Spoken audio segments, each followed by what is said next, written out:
All right. Well, I think I'm live. Let me go ahead and check to confirm that we are. Well, good news, everybody. We are. And we're here to celebrate the release of the launch of a lot of ofs, my debut book, Mercy, Tears of the Fallen. I don't know. I've never used this service before, this live stream service. So I don't actually think this is going to be recorded, which might suck, considering the memory of today. But I think that there might be a good amount of people who are coming in to the stream at some point to hang out on this day where we will see, who comes to hang out. Oh, and we got Alex right away, and he's in. Hey, Chance, how you doing? Dude, you're the first to show up. Now I got to figure out how. See, okay, that's an issue. This is what we want. Okay, got it. I'm trying to figure out like this EV Mux, Ev Mux. I don't know, whatever. I'd probably just call it EV Mux. Yeah, because I think it's like it's just new to me, I think I tried it once with Jake, and something went wrong, and it never worked, so we gave up. Well, we did it on that one stream where your face kept getting Oh yeah, hovered over by their logo above your head right now. We got Keys here. Howdy. What's going on, Keys? Wait, I need to. A part of me thinks that I should probably. I'll just keep you up, Keys. I should probably figure out how to. I don't think this records. I think it says 7 minutes max, so we're gonna have to get in as much as we can in 7 minutes, which is about as good as it gets, I guess. Okay, we got Keys here. We got Mr. Zamar, Amer, author of the Book of Estea or Estia. I feel like we asked him this during our stream with him, Alex. We probably did. And I feel like Astia is right. Estea. I thought it was Estea. Yeah, Estea. That's the right one. Great duology. Fantastic author. In the house, hanging out. Yeah, today's just really about vibing and just celebrating. And yeah, I'm really just stoked that today is July 20th, finally, after all these months of putting this stuff together and being able to hang out with friends that I invited, like yourself, Alex, and then, other people. I think it'd be fun. What are you reading right now? I have been reading book 9 of Wars of Light and Shadow, Initiate's Trial. It's over there. Ooh, Initiate's Trial is a good name for a book, huh? Oh, it's so good. I love that name. And the cover is just absolutely stunning. I mean, almost rip it. You got it. Right. Yeah. If you want to go grab the Initiate's Trial, let's show off Janny's book while we're here. Yeah, sure. Go ahead. And then give me a little rundown. I know it's 9 books in, but spoiler free to this point. Just give me themes. give me. What am I looking at? But for just the way she's been evolving the books. Oh, great. That's my bookmark. So I couldn't quite grasp what she wanted for her themes early on. Yeah. But as the books evolved, it started to become this free will oriented, like this focus on free will that I've never seen before. I mean, you see the idea of free will in so many different stories, but it's the idea that everything is a choice. And it really hones in on that. And how we are the masters of our own world. And it gets into so many little aspects about it. Rather than we get like great moments in other stories of like the great big moment of I'm not going to bow down to this or whatever. But in this, it's like, how can you keep control of what you want? How do you go for what you want in these smaller ways, just as much as the big ways? Okay, roger that. Wow. I feels like people articulate pretty well what she's going for in all her books. She's brilliant. I mean, you are 9 books in, so I guess you have a ton of context. What's going on, King Crusoe? Stoked you're here. And also, we got an answer from Zamar Astea, but Asti is also fine. There we go. Book of Asti. What's going on, King Crusoe? It's like Ask God. Asgard, yeah. Asgard, yeah. Are you reading Until the Last right now? I need to actually order it. I need to start it. I'm behind. I haven't. My reading obviously has been a little slacking, but I'm in the middle of Reaper's Gale, and then I need to start by Blood by Salt, and I need to start Until the Last, and I need to finish the Crimson Fire as well. So I'm like, reading has been slacking lately, but for a good reason. You know, we got we got some different things to focus on. This morning with Amazon, I had a message because I think their system is slowly. But I was like, hey, a bunch of stuff went through at like midnight. Does that affect like opening day and yada, yada, yada? And I got some answers. But so I'm just essentially waiting for this stuff to update, which is heart wrenching because I'm like, I don't know. I feel like it can greatly impact the exposure of the book. So what? So did they not open up the pre-order? No, they did. They started process orders and everything. Fortunately, Ingram in the 11th hour had approved. We approved the paperback for sale. The only thing was there was no pre-orders available for that, so people are going to be getting them.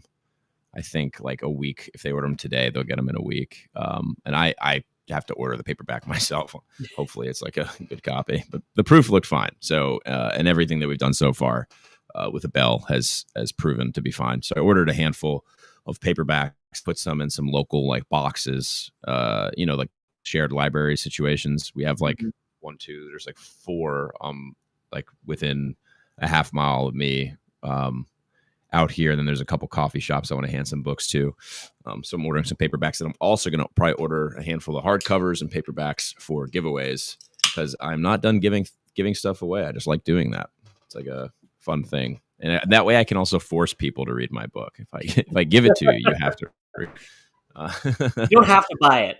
I'll make you read the book. I'll make you read it. Yeah, exactly. And I don't know. It's also fun. It's like a really every time people in those comments for the last 10 weeks of the giveaway videos I've been doing, it's I found out like sandwiches that I didn't know existed.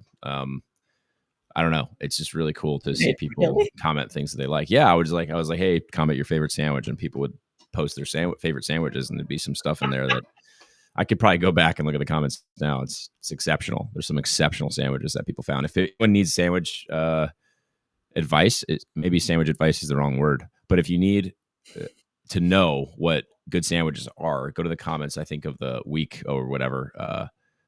So it's telling me that. Hold on, sorry. It's telling me that the recording is done. Yeah. So the rest of the broadcast will not be recorded. That's fine. It is what it is. Oh well. I wonder how much their plan is. I probably should have asked Jake. Sucks. Yeah. All right. It is what it is. Yeah, it is. It is too late for it. I found that out literally as I was about to go live that it records 7 minutes. So it is what it is. So did it? Sorry. No, go ahead. Did it say that like right before you went live? Yeah. Oh, I pressed the go live button, and it was and like, it said that? Yeah. Oh, here we go. Is it the first one that posted? Thanks. Let's see. Thanks is one of the giveaway winners. Through the Talking Story Discord. Oh. Let's see if he is the first review posted on Amazon. I'd be curious. I don't see anything yet. It's all right. I need to. You just reminded me because I've been waiting for today before like posting a bunch of things, just so that everybody can, so that it can help you with the actual, rather than just. Yeah, I'm sure Zamar can attest to the, I don't know, just the way the algorithm works and science. It's like the reviews going up is important, whatever they are. Also it just tells people who stumble across it more about it, even though they can go to Goodreads and look. It's just one less step for them to check it out. Yeah, Will, your book. So your hardcover, Will, is coming on Wednesday. That's crazy because we literally shipped it out yesterday, and you're in the UK, right? And my thought from what I heard was that the shipping company we use takes a little bit longer to get overseas, anywhere between 1 and 4 weeks. But if you're getting it within 4 days, That's pretty good. I'm actually pretty stoked about that if that's the case. That's I'd be super impressed if that was the way it is. But I'm so happy everybody got their tracking info. Like I had no idea how any of that worked when we sent it out. But then we printed it, we scanned everything, we paid for the labels, and then people got emails immediately. And so I was getting it from people that's how it was. Oh, paperback. Okay. Got it. wow. Oh, okay. From Amazon. Roger that, Will. I thought for some reason you might have gotten a signed copy. I was gonna be like, oh my God. Okay, got it. Well, I appreciate you picking one up. Either way, we'll meet in person one day, and then you'll sign it and give it to me, and I'll take it from you. It's mine forever, and that's how it will work. Okay, Will is a DM, by the way, for D&D. I know, Alex, that you don't play D&D. He was the guy who you guys had for the big D&D session, the first one. Yep, and he was a player in a few of in two. I think we did two others that he played in that were really good. We had fun. But yeah, it's a good time. Randy Dandy. Yeah, you might be the first, man. I think you are. I think you are the first. I can't confirm or deny that. I feel like you're the first because I don't see anything popping up. This whole page is taking forever to update. Everything on this page, I think, is taking forever to update. Amazon does not like to update its pages. Yeah, it's like, and also I think there's like some syncing that has to go on because I looked on Goodreads just to, and apparently there's another listing for my book, and they haven't even given me my author page yet, which is messed up. I've submitted 2 queries for it. Really? Yeah, it's wild. So slow. Like Goodreads, I don't know how Yeah, connected they are Goodreads to. is awful. Yeah. Yeah. Will. Oh, your book, right? Yes. That will be. We'll do a trade. You sign mine. I'll sign yours. Yeah. Sorry. Excuse me. I shouldn't have done that in the mic. I'm not a podcaster. Also, I went to bed at like 2 a.m. last night, 2:30, because we got home from a concert late, which is a really good celebration. Yeah. Amazon being borderline broken. Who would have thought? Yeah. I mean, literally, and they were like, no, everything's. I messaged them, like, everything's going according to plan. You're fine. it's like, I don't You know just have to wait 10 hours before everything works. Literally, I mean, actually, I think that might be the case. Really? Hard work just pay off. It's amazing what you've achieved. Thanks, Fahad. I really appreciate that. And thanks for coming to the book signing on Friday. I'm really grateful for that. It was a good B-Day station. Who could have imagined if Monopoly would be bad for industriousness? Yeah. They're like, I guess we don't really have to advance much anymore because we kind of own everything. So we're just going to keep doing our thing. I will say that the customer service did reply pretty fast, but I mean, a company that big, I shouldn't expect anything different. I would have been blown away. Yeah, no, Let's go. Finding message. We're a small company. Yeah. That is where I appreciate. I'm glad you picked one up. I know that they got delivered. It's just a matter of like, and then also I know Kindle Unlimited copies we're putting people's libraries, whoever slotted them in, because we're already getting people having reading, getting people reading, which is great. Alex, you read this early. You made a video review of Mercy Tears of the Fallen, a very thoughtful, honest review, which I'm super grateful for. So people who tune into this, I know that this isn't recording. People who are tuning in now can know to go back and watch your video. Oh, thanks, man. But you made the book, and it was great. So, I mean, yeah, I'm super grateful. It does mean a lot, and I'm getting feedback already from book 2, and it's looking positive. The learning curve, as soon as you get your footing in the world, it feels like book 2 just picks up right where it left off. You have that sort of, I don't know, the complement of everything that sort of happened in the first one bleeding into the second. Things are going well there. Yeah. Sorry, which is making me hyped up, because that ending. You should be. I got a lot in the cooker, the pressure cooker. I'm excited to get the feedback from the alpha readers because, and actually I should be getting, I haven't heard anything from my cover artist, but I'm hoping to get I should actually shoot him an email because usually he asks for front 20 some odd % payment up front, and he hasn't asked yet.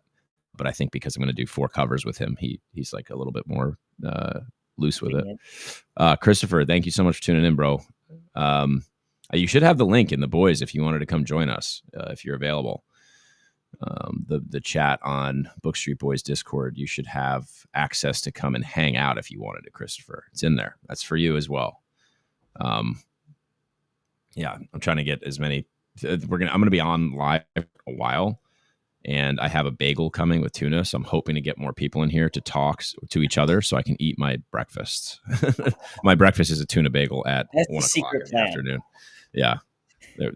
Yeah, that is the secret plan. So you guys chat so I can eat. So hey, Christopher, come in here and hang out. I want to eat my breakfast. Come I'm on. gonna have to eat my tuna sandwich breakfast, which is crazy that that's my breakfast. I'm obviously still live, right? I feel like because it stopped recording, I'm like, Yeah, I think it's live. Okay, I think so, right? Okay, yeah, we're good. We're good. All right. I would like to have an extra tab open where it's playing the video. Yeah, I like just put it up. I was like, ooh, maybe I should have done that. Glad you're 100 pages in, by the way, Christopher. I didn't realize that.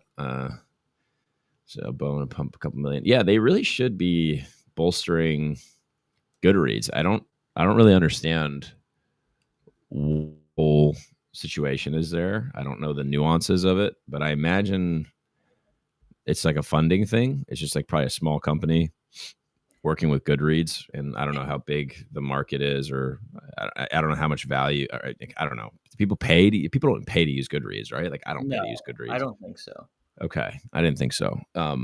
So yeah, I don't know. I do think it's pretty bizarre that it's not as quick as maybe it should be. It's just so annoying. I mean, yeah. Hey, I gotta. Sorry, Alex, I didn't mean to interrupt you. No, of course. I'm gonna shoot King Crusoe a link real quick. Hey, pop your Discord in the chat again, Casey. Oh, whoops. I'll shoot you an invite, and then that way everybody can see your Discord, which you did in my book signing. So I don't think you care, but I'll add you right now. Thank you, Riley.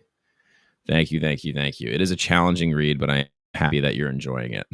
It is really interesting seeing people that DNF it, or like around where they DNF it, because it's usually the percent. Like there's one person who made it over 50% who had DNF'd that I've seen. Everybody else is usually right before they're about to get answers, and I'm just like, oh, if you just hang on for a little bit longer, you're gonna. It's right there. That's always what drives me insane when I see somebody and they get to like that point. Yeah. Of, I'm gonna get there. Yeah. And then they stop. It's all fair if like you get to a certain point and you still feel lost. Like I get it. Like that's kind of the way it is. But I mean, if people are right there and then they get past it and they still feel like, but I also get it. It's like it's a time investment. You put in so much work, and obviously I try to weave things in there intentionally to not be confusing. Like I want to give answers. I do give answers in the text, but it's a lot of if you go back on a reread, you're going to realize you had footing the whole time without knowing you had footing the whole time. You were like stumbling on shale. That was my goal. I wanted you slipping and sliding. Yeah, as soon as you accept my request, Casey, you should be good to go. And I think Skeff might come in at some point. No, I do that same thing. I completely ignore unsolicited friend requests. Yeah, that's so funny. Here, I'm shooting you the thing now, Casey. Boom shakalaka. There you go. Just come on in, dude. We'll hang out. Even though you're video editing. KC was actually the person who's put me onto the Liars. Well, beside like Petrick got it on my radar, but I think KC chatting about it really got me wanting to read it much sooner, like right around the time he was reading it. And he read Shadows Upon Time. He's already read it. Yeah. Oh shit! He's read Shadows Upon Time. Yep. Yep. I'm jealous. Yep, me too. So jealous. It's actually crazy. It's awesome though. It's like really cool that somebody's experienced it already, and the hype is just like even more real. So sort of what we were expecting anyway for a Sun Eater book. Just everyone gets better and better. Okay. Which is need to ask him so sick. Now. Yeah, ask him. We'll talk about it a little bit. Even though he has a whole video that he spent time making, but we have him live so we can hook him. Yes. Jay, welcome, man. Rock and roll. I want to do a Sun Eater reread so bad, but that's just Yeah, Sunny to reread. I want to do a Book of the New Sun reread. I tried starting. It's just like very hard. I need to finish Book of the New Sun because I still Yeah, have half Book of the New Sun left, unless we're counting Earth of the New Sun. yeah. Dude, Book of the New Sun's worth it. Very good book. All the way through every one of those. Yeah, Casey, you're good, man. I'm using my webcam right now too. Um, asked for beta readers. Suddenly got half a dozen people with 3 followers wanting to read my novella. I had to ignore them. Yeah. I don't know if how any of that was like on a Discord or that was like on your channel. I'm curious. Once Casey gets in here, we gotta get him with questions. When did you read DQ, Alex? I read it, I think, May of last year, so I'm probably going to need to reread at Oh, least right when it came 10 out. times. Yeah, Okay, no, I around. read like a month or two because when it came out, I was reading Kingdoms of Death, Oh, yep. and then I loved that so much I finished Ashes of Man in a day. Oh, really? Yes. Alex, reading pace is unreal, dude. No, I was that was like a day I had off. I was exhausted. I just blazed through that book. Wow. Gotcha, Joe. Gotcha. Insta threads. That makes sense. Yeah, no, Ashes of Man, for me, simmered. The ending of that book really simmered with me. And it was my favorite for a while. And then on reflection, it's just like the instantaneous of it, the recency bias. I got into DQ. I think I like DQ. Every book is just like a smidge more than the previous one that I like more. But I think Howling Dark stands out over Demon and White for me. Yeah. I think Demon and White might be as much as I love it, I think it might be I think Empire of Silence is my least favorite. And then I think Demon and White's right there. We got Mr. John Hey, here. John. Let's go. Big time. What's Welcome. up, Welcome. Thank you for tuning in. dude? I'm going to have a tuna sandwich here. I'm Oh, there we go. I got one of these beverage. puppies. I'm here for the party. That was a crisp sound. Bubbly. Bubbly, yeah. The grape flavor. Yeah. I got a packed Sunday, but there was no way I was not going to hop on here for a few minutes and congratulate a book launch. Come on. Yeah, perfect. Thank you so much. Yeah, a few minutes is perfect. I sent out invites to a bunch of people, and I'm hoping just to have a few people stop in here and there. And What's up, Alex? Hey, John, how you doing? I got Amy's going to kill me. I got stuff all on my desk here. I don't know how to fix this Use my EV chum to Mux wipe it up. situation. This thing? Yeah, that thing? yeah. I don't know how to fix that. I think that lives there. Yeah, I think so too. that's gonna at least you're oriented a little Yeah, to the I left. moved so that I would get out of its way. That's so funny. Dude, that's like We got high King tech. Crusoe here. High tech. There we Hello. are. Hello. Let me know how I sound, because last Sounds time I was good. on one of these, I was like way louder than everybody else to the point of my mic being blown, and I didn't know until after the stream was done, and that was terrible. No, it sounds good. It sounds good. John, our friend King Crusoe here, just read Shadows Upon Time. I Nice. met you in Salt Lake. Yeah, I remember. Shadows Upon Time. I can't hear one single word about that. No, not a single word. All Why? right, so Because your we'll- hype will just be excruciating, or what? I mean, my hype is already off the charts. Like, I'm looking at my TBR for next month, and it's like I'm getting so close. I'm getting so close to being caught up at just the right point for November. So Very based. I can't. DQ is coming what, October then? For you? No. Yes. Okay. DQ is October. So I think next month I'm gonna do Dreg and Daughter of the Sword. Okay. And then I think September I'll probably do, or October I'll probably do Disquiet, and Okay. then I'll be ready in November for. You're talking about the short story Daughter of Swords, right? Right. Mm-hmm. Before you read that, if you pick up Tales Volume 4, that will have the Royal Game and Fangs of Awanos, and those take place before Daughter of Swords. I read those. Ooh. Yeah, I'm not picking up. I'm not adding to this guy. They're just He's like, short "No, I'm stories, just man. I'm I doing get it, though. dregs. I'm doing dregs and daughter because that's what I heard I have to do before DQ. DQ. Yeah. Yeah. And Tales 4 just came out. I think you copy Yeah, didn't edited. that just come out? Like Casey? just come out. Yeah, Yeah, it came just came out, out. what, like this last 5 days Tuesday ago. or something like Yeah. that. Yeah. Yeah. I was stoked when I saw it. I was like, okay, instantly putting that in my Kindle library. It's only on Kindle, right? Yeah. It's all of Christopher's indie stuff is exclusively published through Amazon at the moment. Yeah. That makes sense. It's like Well, so much easier. I have those Yeah. like these. Yeah. I want Oh, one right, of those. right. So Right. I don't have 4 to match these, so I'm not. Fair enough. I I got have I no got- idea there will be another novella yeah. Rob to be able to produce a 4th set of those. Yeah. They're doing I the don't know what they're planning to do with that. is it Andromeda Books is Yeah. doing their Murdered Son Andromeda. thing. Yeah. I'm trying to pick one of those up, but it's like 4 a.m. Eastern on Monday. I'm like, oh, I don't know. I don't know if I'll be setting an alarm. I'll probably just hope that I get one. So John, tell us a little bit more about Discovery right now. How's everything going with that? How's everything going with the audiobook? If you can, do we have any news that we can get first here during this launch? I mean, I can tell you what I know. It's in production. Okay, all right, we'll take it. Kind of they sent us all these amazing actors and they had us give input and we didn't have approval, but they wanted our input. It was really lovely of them. And then we got all of our first choices who we absolutely loved and we're hoping for. We got all of them. And the last we've heard is that it's in production. They're studio in LA doing it right now. And Okay.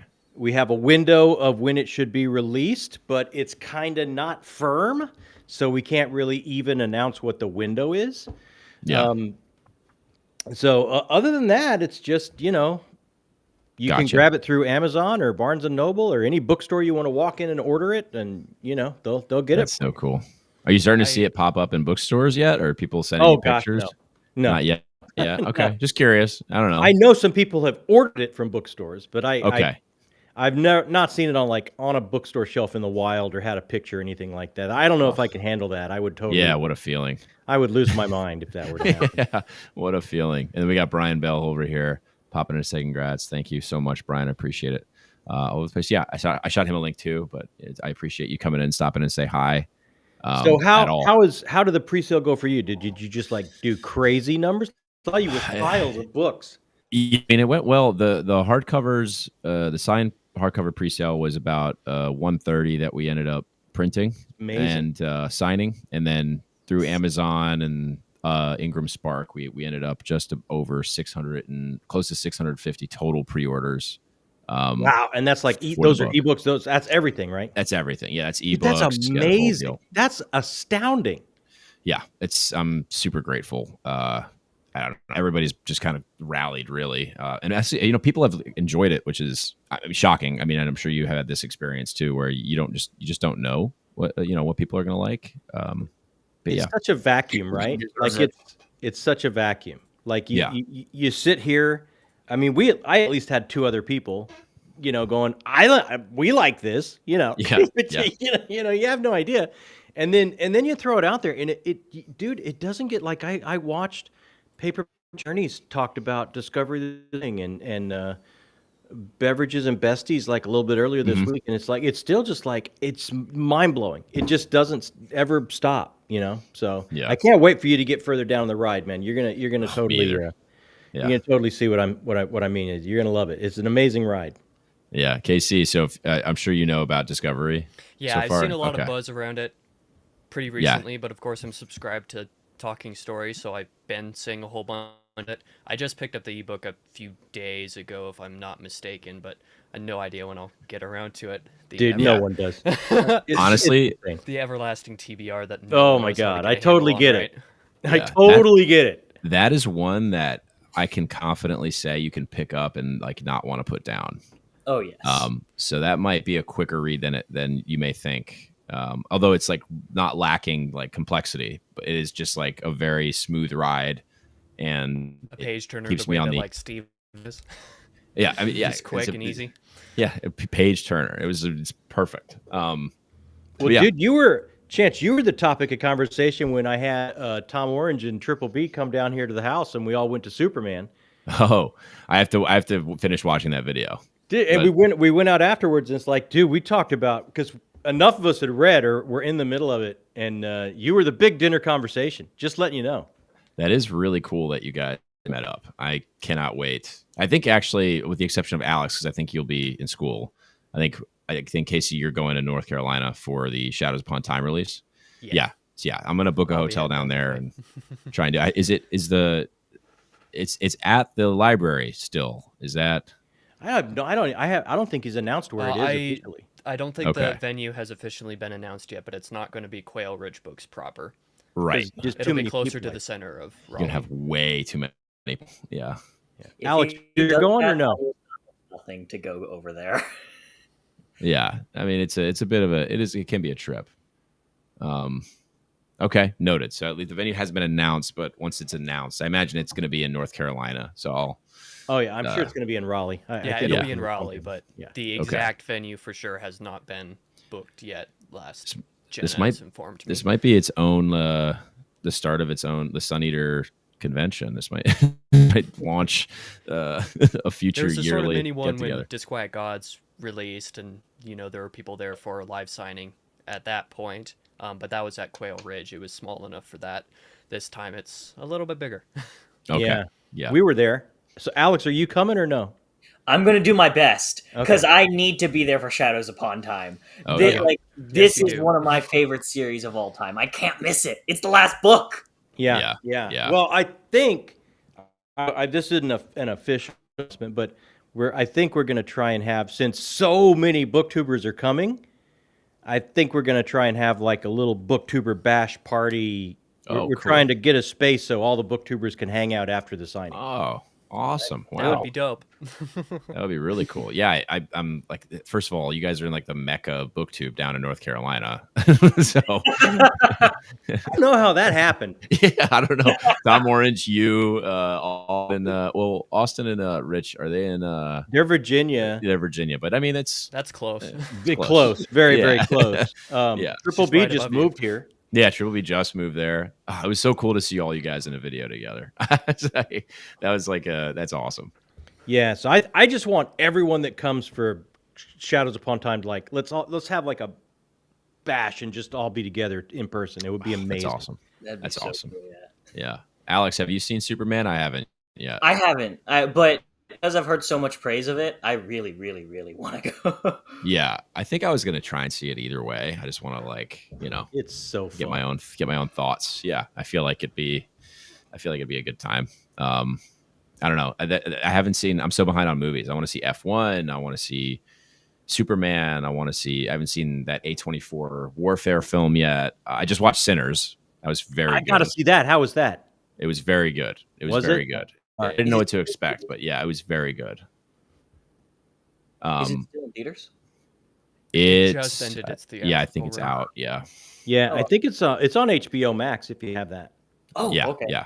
Noelle, I'm gonna shoot you a link so you can come hang out. She just finished reading. Literally, probably just now. She just finished reading. There you go. Yeah, it's fresh. Yep. I think that should work, Noelle. I just sent you a link. Just come and hang out. We're doing a By Blood by Salt group. Who hasn't read it yet? You're fine, Casey. You're good. Hang out. It's all right. You're not going to be the only one here, I think. All right. Where is it on that never-ending TBR, Casey? Like where? Back half. Very good question. No one knows. I would like to prioritize it in 2026, but no guarantees on that. Dude, it's insane. Like how many? It's hundreds. It's hundreds, and I'm looking over in that corner, and that's not even all of them. Well, yeah, what I look at, just all the books back here, plus another shelf and another shelf in a different room. It's like I have like 600 or 700 books that I own, and I've only read maybe 150-ish of those, and that's just physical. That has nothing to do with the other formats. It's crazy. Yeah. Here we go. Legend. Oh, look at this. Nature boy. Legend. I'm out here digging some weeds out of the garden, so this is my multitasking right now. Certified Samwise, yes. Dude, thanks for coming to hang out. But I at least wanted to pop in and say congrats, Chan, on the launch, and I don't know if I'll have to sell a kidney to get down to Raleigh, but I'm trying right now. So Yeah. Hey, we'll sell a I'm kidney. telling you, man, we got to put something together. We got to. It'll be awesome. Yeah, his reception's not great, but hey, We you know what? want Actually, Sam. just put the camera on the ground there, Sam, and we're gonna watch you. We'll watch you dig weeds. shovel. Yeah, that's right. Be Yeah, that's all we immortalized on want. the internet for Yeah. digging holes. I want to hear the sounds of the shovel true going in the ground. Samwise experience. But thanks for stopping in, dude. You can hang out. You know, do whatever you want.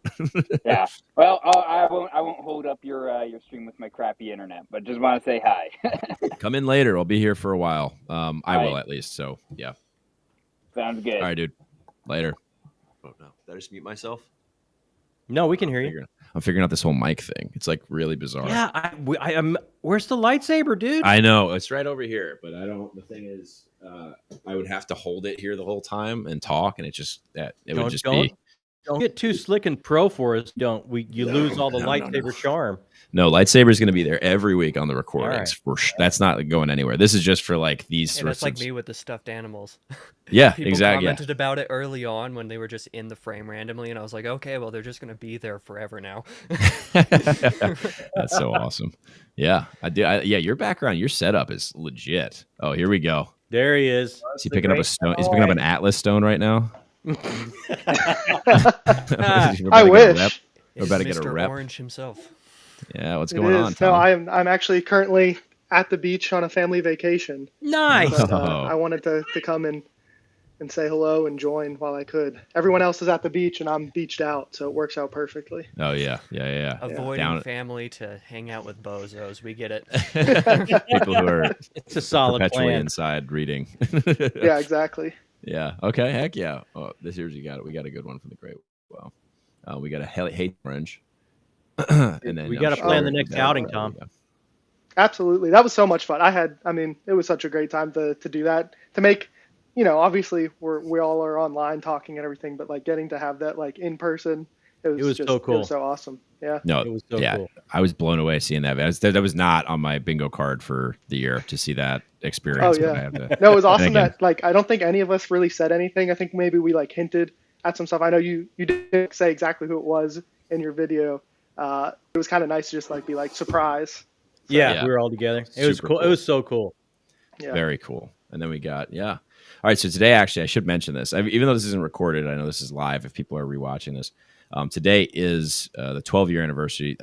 By the way, this is not meant to somber the mood by any means, but it's the 12-year anniversary of my father's passing. So I did want to take a moment to acknowledge that, which is why one of the reasons why I released the book is to kind of bring it to life. But yeah, just wanted to bring that up because it's like today, honestly, is always a very hard day, but it's really fun to spend it with friends. It's really fun to bring something into the world, and I'm sure he would be. Oh, no doubt. My dad was a hoot, but it's just an important day for that for sure. Yeah. What an awesome day to do it, man. Awesome. Yeah. Oh yeah. Yeah.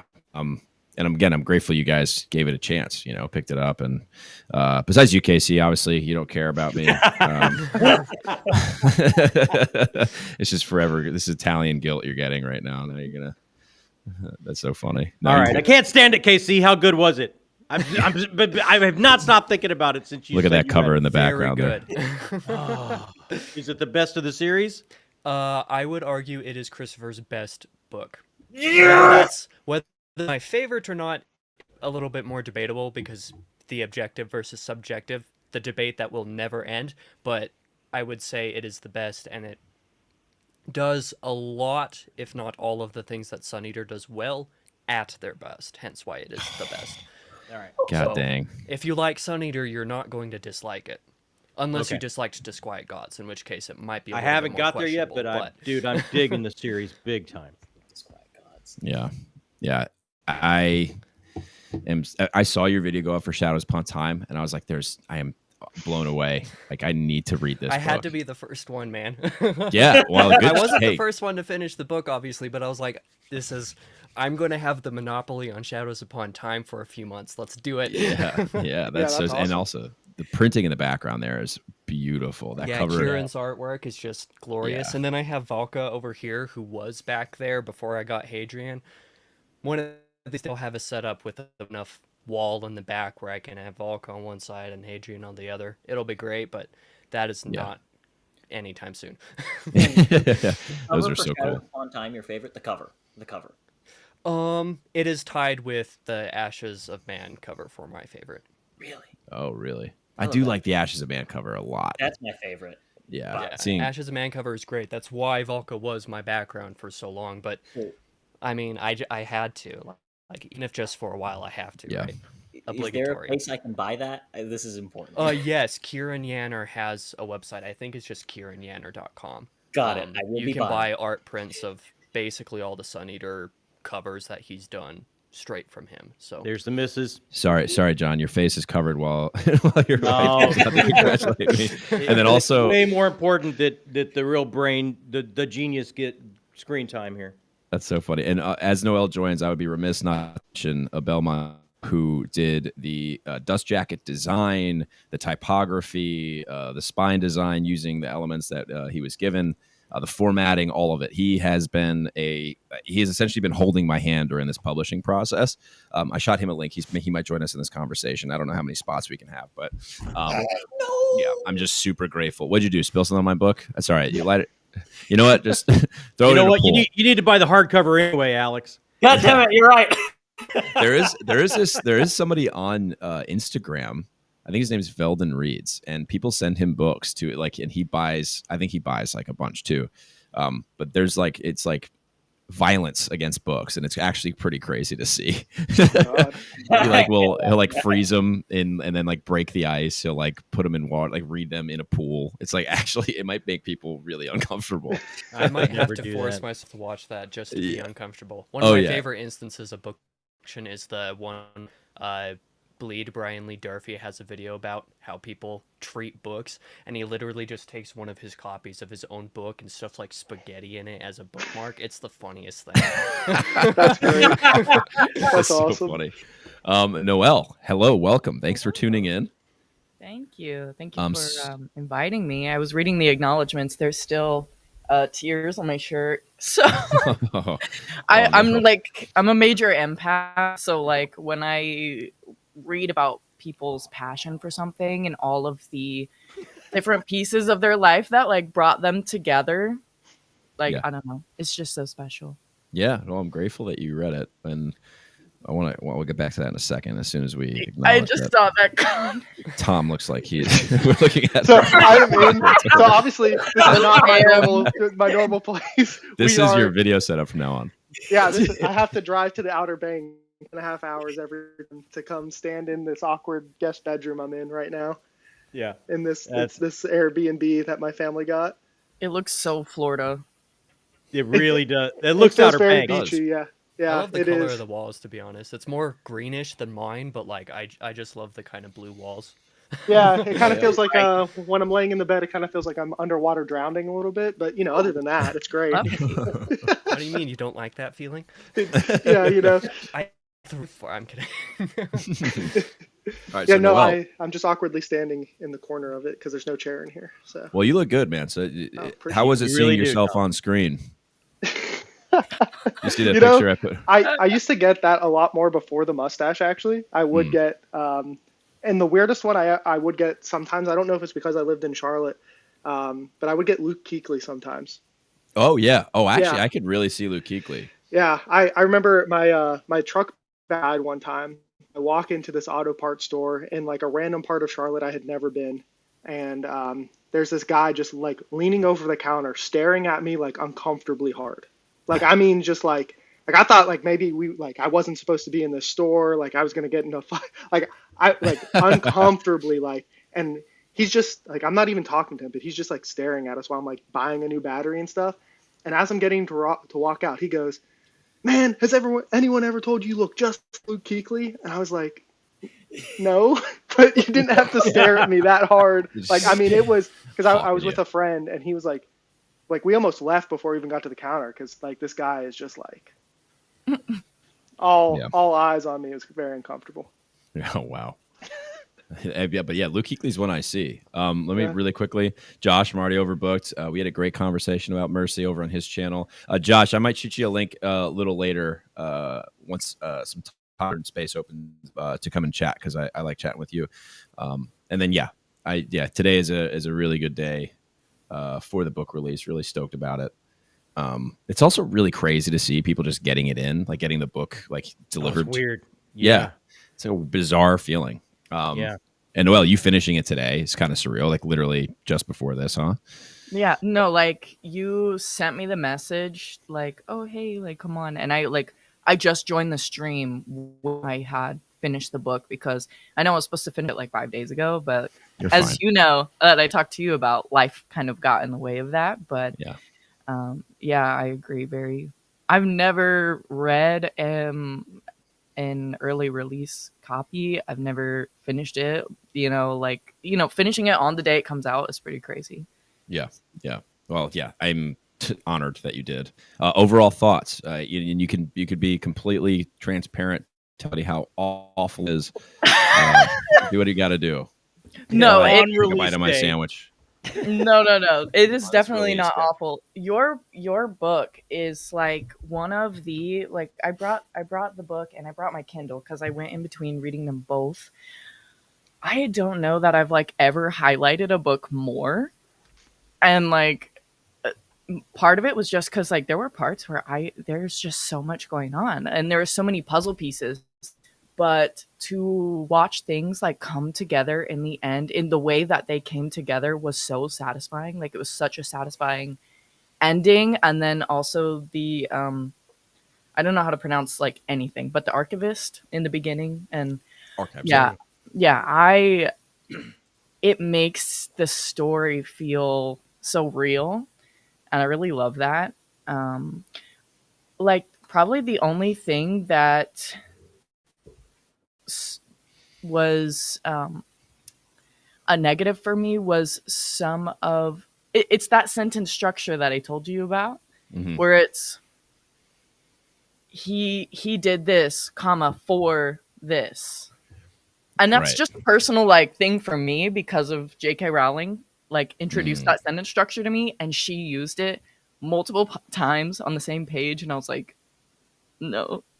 I think it happened the fourth book, but no, like it even made me want to create a reading journal. So I started creating a reading journal with like the stuff of like world building and character and plot and pacing. And I have so many notes. I have so many notes of good things. And I think that you do so well of putting in little moments in the book that feel so human that either I could see my feeling or see someone else feeling that authors may not choose to put in because of whatever reason, but it just feels so, I don't know how else to describe it other than it feels so human. Yeah. Well, I really appreciate that. The sentence structure, for the record, is I know exactly what you're talking about. He went there before he couldn't walk or something like that. Like a very bad example, but I do know what you're talking about. Yeah, that's like a taste thing for sure. I get it. And I think it's really cool that you had that unique experience with reading. And then we have, really quick, Matt from Hobby Vomit had a great conversation with him and Ian about Mercy as well. He again took the time to make a review, as did Josh from Already Overbooked. I'm super grateful for all of that. And Tom, you did too. You made a video, which is crazy to see. One of my favorite booktubers make a video about my book. That was epic. It's like there's a lot of highlighted moments today. A lot of things to be happy about. I don't know. Super grateful, honestly, for everybody having given it a shot. But Noelle, again, thank you. I'm excited for you to step into book 2 now. Very excited because there are so many things that are,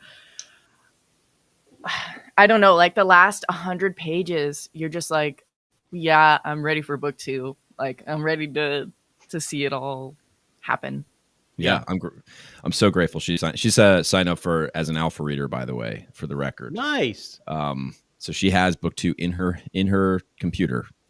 Say in her hands. Book 2 is done? Book 2's done. Yeah, it's done. I'm getting feedback from this round, and then I'm going to send it off to Dave, KC, who you've had on your channel before. Love. Dave is he's a very kind man. Yeah, he is so fast. He's like the fastest gun in the West. Dude, fast. Talk about fast. We have a mountain left to climb for book 2. Yeah. John, he's already like into book 3 some. Yeah, it's crazy. He's been, I know. Yeah, just a little bit. Just a little bit. Okay, so it is a trilogy. It's gonna be 4 total books. I'm going to send Slay the prologue to book 3 because he's about to finish up, and he's book 2. Reading them, I'm kind of hoping to. Every alpha reader, I'm going to, I guess it's not a surprise anymore. I'm just going to send you all an early look at book 3's prologue, a very early look. I mean, we're talking first draft, but I just think it's really cool to share that stuff with people and kind of get a better idea of what I'm aiming to do with the scale of this series and where we're headed. Yeah, I doing this. Someone asked me. I don't know if you guys know Maxwell Earp. He has a channel as well. I think he's all Richards. That's actually how I heard of him. He reached out and I won't talk anymore about specifically, but he asked me about like stagnancy in writing. If I ever feel like I am stagnant, and I don't know how other creatives feel about this. When I'm not doing something creative, that's when I feel like I'm stagnant. Yeah. So John, I don't know if you feel the same way. Yeah. It affects everything. Like if you're not working, if you don't have a project, it can affect everything for sure. Your outlook on the world, how you deal with other people, your physical health, like it's like a cascading effect if you are not actively creating, if that's kind of what you do. Yeah. Or that's the way it is for I think all 3 of us over on this end. Yeah. Yeah. And seeing your guys' process and getting kind of like a behind the scenes look of a collaboration like that, especially when it's family and blood. I don't know. It's just really cool to see you guys working so well together. And I know obviously behind the scenes, I'm sure there's going to be contentious moments between like decision making and X, Y, and Z. That's only natural. Yeah, I think the further we go down the path, the better we get at it. But book 2 seems to be going really smooth. So, fingers crossed. Something will happen. I'm just so excited to get my hands on book 2. And then we also have Matt acknowledging Tom is appearing very big as to demand my respect. Yes. It's all the trick of the camera. He's looking down on all of us. Oh, sorry. Perspective. Yeah. Forced perspective, See, we're all sitting and he's standing. Right now? Oh, sorry. No, Alex, go ahead. I don't know. It's such that Tom might be standing over me with the bluish walls, and he's looking down. I'm looking up. You guys are actually Very large man. I can tell you in person, he's a very large dude. Oh yeah. I mean, the video of you guys, it's like you just see how jacked Tom is. And you're just like, yeah, he's jacked. It's crazy. He is the Henry Cavill amongst us. He is. He really is. True. Yeah. I have to do a double take every single time I see a thumbnail. Oh yeah. Wait, like, John got to see Clark Kent. Yeah, Clark Kent with I do have some glasses that I occasionally wear, and nice. You got to see them. Nice. It was very appropriate. I put in the Discord chat yesterday over on Book Street Boys a picture. My TV has like this. It's like one of those frame TVs, and when you turn it off, it will screen save to just pictures. And a bunch of comic book Supermans came up, and so I snapped one and sent it to the chat to highlight Tom Orange on my TV. I didn't see it yet. I've been away from the internet for the most part, so I'll have to go and look at that. That's funny. Yeah, at some point, you'll see it. Oh yeah. How many of you guys are a lot of One Piece fans here? Yeah, Alex, I know you are. John, I think you're in the middle of Noel. I am not. I have not. I have yet to get into One Piece. I'm going to add a bell here, but please, can you dive into One Piece? Sell me on One Piece if you had to sell me right now. No, go ahead, Alex. So Alex is our guy for the link. All right, sell me on One Piece. As you know, I'm still in the middle of my Berserk read, and we have yet to have that Berserk chat of the what was it? What arc was it? It was Conviction Arc. Conviction arc. Yeah, we have yet to have that chat. I'm almost like through the next arc. But go ahead, Alex. Tell me on some One Piece. So it's this wacky, crazy, chaotic story of just this crew of you know the basic premise, right? Yeah, pirates. Yeah, I get kind of get the idea there. And we have Luffy, who wants to be the king of pirates. And as we go on this journey for him to become the king of pirates, and find peace, they start to unravel more and more just crazy and wacky places in this world. And it delves into more depth. And the more time we spend with these characters, the more we get to know them. And the more we learn about them. And we get to see these small quirks that they have. And over time, we start to delve into this really big, grand story about friendship, about to be free, and how to make the most of all that. It's just so good. I could go on and on, but that's my short pitch to you. Okay. I mean, I am sold. It's just a matter of me now finding the time to add 5,000 additions to my collection. That's the hard part. View it as a whole. This is what I try to tell people. I mean, view it as a whole, but when you go into One Piece, don't start saying, I'm going to go read all of One Piece right now. That's insane. Don't do that. Right. Okay. Yeah, go arc by arc, maybe. Exactly. Okay. That's what I've been trying to do. All right. That's kind of how I approach Robin Hobb's Realm of the Elderlings, is doing that first trilogy and then giving it a break and going back to the ships, live ships traders, right? That's the next trilogy. Yes. I really want to return to, but I've my reading has slowed down immensely as the release of this book kind of came around. Tom wears the glasses to work to disguise his booktuber identity. That's right. None of his coworkers find him on BookTube because he has glasses. He actually puts off the mustache too when he goes into work. Yeah, just takes it off. He shaves it before work. After he's done from work, it grows back. Yeah, it grows back while he's in the gym. Instantly. That's actually a funny image. Estimated release window for Ill is the Fate. So Book 2's release tentatively is set for the end of March. All things considered, with how fast Dave moves and how motivating it is to see how fast he moves, it's like I usually can turn around a manuscript to him, and it takes me about twice the time it takes him. But fortunately, it only takes him a week to turn it around. So usually that's a pretty quick turnover. Then my copy editor takes I think a normal amount of time, which it still felt really fast. I think she turned it around in about 6 weeks. How long was the first book? Like how many words? The initial manuscript was 230,000 words. Me and Dave cut it to about 195, and then through copy edits we got down to 171 was the final word count. And then, of course, proofread, here or there, there's going to be 1 or 2 words that get removed. But yeah, no, it was honestly, I was shocked. I knew it was going to happen. I just didn't know how. And then just the master's thesis on how to make my story better by Dave was, I was awestruck by. That was my biggest leap I think I took as a writer, was Dave coming in and really pulling all the crap out of the manuscript and making it smell better than it did initially, and actually physically, because I do have a copy of it over there on my back, and it doesn't smell that for no other reason than it's just been sitting there for a while.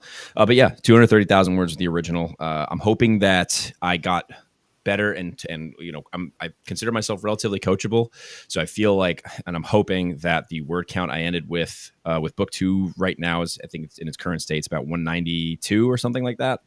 I'm hoping that Dave doesn't have too much to remove, just because my hope is that I got better as a storyteller, but I'm sure he's still going to find stuff, because Chris Verrocchio Upon Time, I didn't write almost a 400,000 word book, but Shadows Upon Time had I forget the exact count, but it was like 50, 60,000 words cut, and Disquiet Gods had like 30, 40,000 words cut or something like that.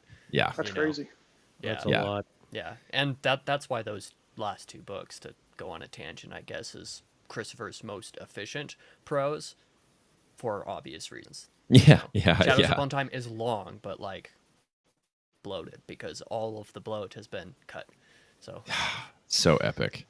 So freaking cool. I know the pacing in book 2 so far, Ill as the Fate, has been noted as very fast, at least so far. Or not very fast, but much faster than I think the start of book 1 was, all things considered. But I think that's pretty natural for a fantasy book, because I was thinking about that, and I was talking to Tom about it actually, and I was like, it doesn't feel like parts are slow, and the word that Tom used was that parts are intimate. And I feel like that is a very good word to use for Mercy, that there are chapters that feel very intimate because you are describing very well the emotions and the things that the people are dealing with because of the circumstances that they're going through.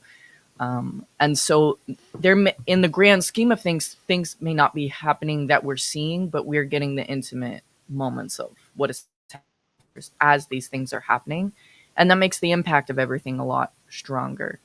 Yeah. Okay. Thank you. Wow. That's the first time I'm hearing this. That's really cool. Oh yeah, that was we did like an unofficial buddy read on it because we were both reading it at the same time, and I had to bust out one of my $5 words there. My limited vocabulary, but I came up with that one. No, honestly, that's really cool. That's what I was going for was that Dave actually trimmed a lot of the excessive emotion, which I think is why it maybe. And this is obviously me talking highly about myself here for a second, but the bloat of the too much emotion is kind of settled a little bit. I'm going to add Abel in here real quick because Abel. What's up, Abel? If Abel wasn't so helpful, Hi, everyone.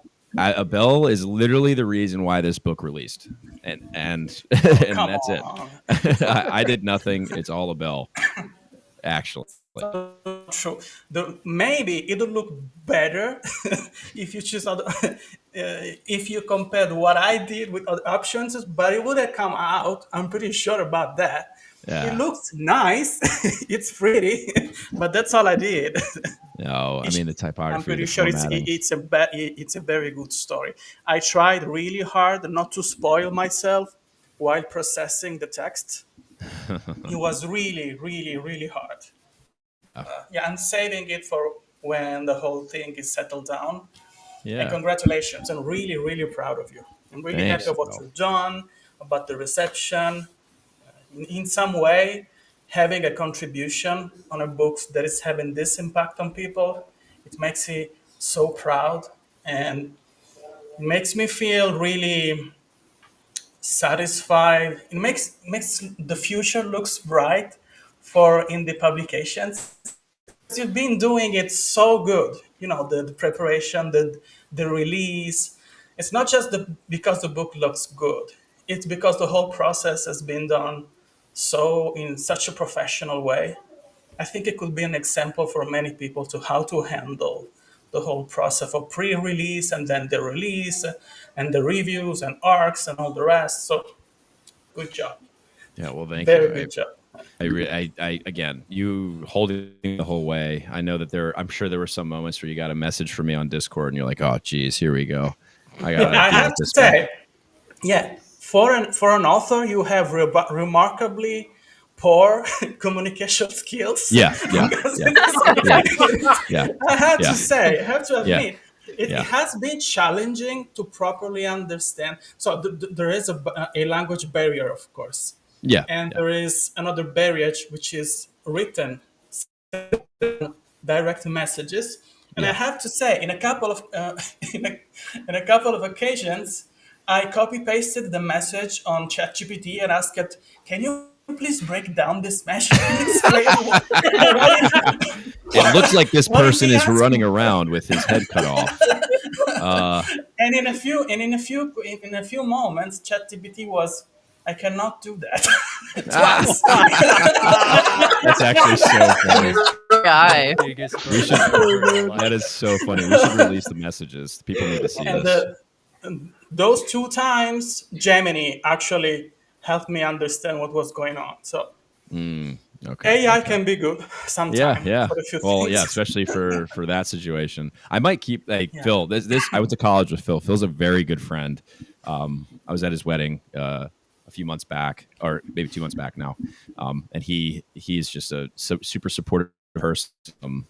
An Eagles like Philly sports fan in general. Unfortunately, That is but unfortunate. I love this guy, Phil. I love you, buddy. Thank you so much for tuning in. This is my sister, another person who I would not have been able to accomplish a lot of this professionalism without her. She did my website.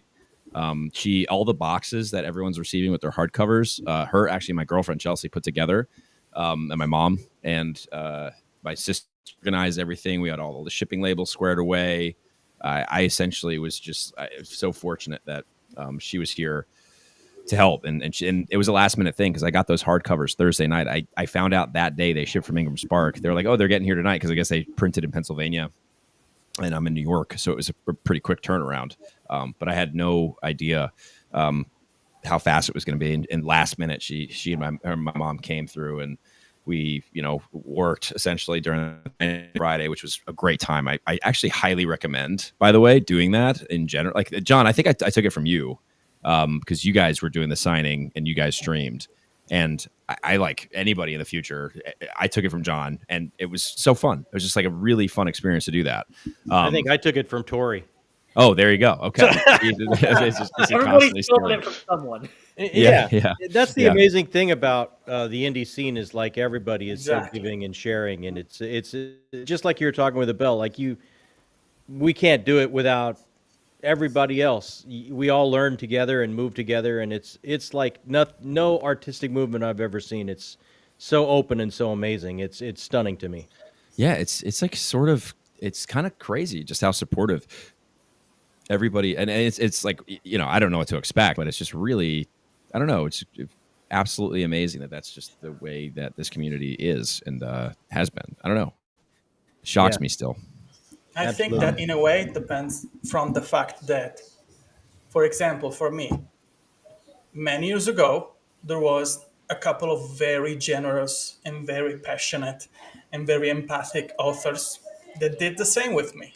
They took the Yeah. time, they held my hand, and they explained to me, look, you can do whatever you want, especially for indie authors. We like to do all by ourselves. We like to take control of anything and responsibilities and the accolades eventually is if anything goes in the right way.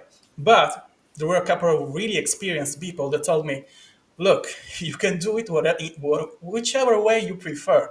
But if you do it this way, it will be easier, and the result will be better. And it took time for them, a long time of messages and phone calls and examples and links and websites and resources. And at the time, I'm sorry, my asthma is killing me. No, you're okay. I was like chance. This is incredible. This person is doing such a big amount of things. If Yeah. I am going to try and find I don't know, an online apprenticeship, something else to try and learn this will cost me thousands of dollars. And then one day, it was a woman. She's Carla Monticelli. She's an Italian science fiction author. She told me, I'm doing this because one day you'll do the same for someone else. Okay? This industry works this way. This is not trad pub, okay? You will go and help someone else in the same way. And that's exactly what I say. One of the things that make me want to work with Chance is the fact that even the tiniest things you do, he showers you with thank you, thank you, thank you so much, thank you so much. The thing I say to him, I send him many times is I expect you to do the same with someone else one day, okay? I'm Yeah. sure you'll do the same with someone else. And it's not because you think it's not just a political statement or an ideology thing. It's a personal thing. It makes the environment better. It makes our the time we spend in the industry we have of the indie publishing a better place to be. You want to be surrounded by professionals, by people who have interesting takes, from people who have interesting experience. We want to be competitive. We want to have good products, but we don't want to be surrounded by people ready to backstab you. We want to be surrounded by people who are ready to collaborate, because when the tide is what in American, all the ships float when the tide is higher. So that's why, and I'm pretty sure you'll do the same with someone else. So if you're an indie, if you're watching the stream and you're going to publish something, you know that chances in that to have someone else. So go and ask him. Yeah, it's funny. I have actually received messages like that, but yeah. I also want to carry that sentiment a little bit forward as well, because you don't even have to be on the author side for that to be true. This is for anybody who happens to watch this, or anybody else here who's in any other form of post-production or something like that on the process as well. Some of you guys know here I have done copy edit work for Christopher Rocchio, and the same would hold true for there being taken under his wing, and him being, generous about being able to help me improve even in that craft is something that's really incredible. So it doesn't even just have to be from the author side, it can be from any of the other elements that go into making a book or any other form of art as well. Mm-hmm. That's first of all awesome that you copy edited for Christopher Rocchio. Slight flex. Yeah, little humble brag right there, right? Brag. Just a little humble brag. Hey, as you should. I would too. Absolutely. Oh, I would. I'd have a shirt that said everybody that. Yeah, exactly. I wear it all the time. It would be on that orange shirt every time he's on the internet. Yeah. Every single person would look at it and be like, what the fuck does copy editing mean? When is the From Software game adaptation coming? I don't know. I don't think it. I feel like they already made it. They made well. I mean, it's not one for one. Elden Ring and my story are very different, but I do love me some Elden Ring, so that would be really cool. Actually, I'm going to leave a comment up because I feel like right go as I take another bite of my sandwich. Hold on, just a second. You want them to call you? Hey, Chance, I'm gonna hop off real quick and get back to my Sunday chore list. But hey, great seeing everybody. Casey, Alex, Tom, Noel, Abel. Congratulations, Chance. Huge day, important day, moving day. We're all so proud of you. And, dude, it's just onward and upwards from here, man. That's the most exciting part, is this is just the very beginning for you. Super grateful you stopped in, John, at all. Always. There was no way I wasn't going to be here. Love you guys. All right. You too, John. Bye. See ya. I forgot to mention the shout out to John and Amy, who got on the phone with me about some of the shipping stuff related to the hardcover pre-order. So also without them, I wouldn't have been able to accomplish that. I know he just checked out. He probably won't hear me say that, but super grateful for them. Oh, sorry. Oh, you're good. I was gonna make a, because as everyone is speaking and we were talking about game adaptation and whatever, there's a couple battle scenes that come about and they feel almost D&D-esque, but not like taken from. It feels like almost like a really interesting summary of a D&D playthrough. And it's only like 2 battles, I think, that feel like that when it's kind of like monsters involved. And I really, really enjoyed that as a person who played D&D, and my first campaign ever lasted 2 years. Wow. First character died. Second one wasn't accepted by the group. So, but have a great relationship with D&D as well. As my husband, boyfriend at the time, introduced me to the game, and love seeing kind of the inspiration in your story and how you took that and said, I'm going to make this my own thing. Really enjoyed that. Yeah.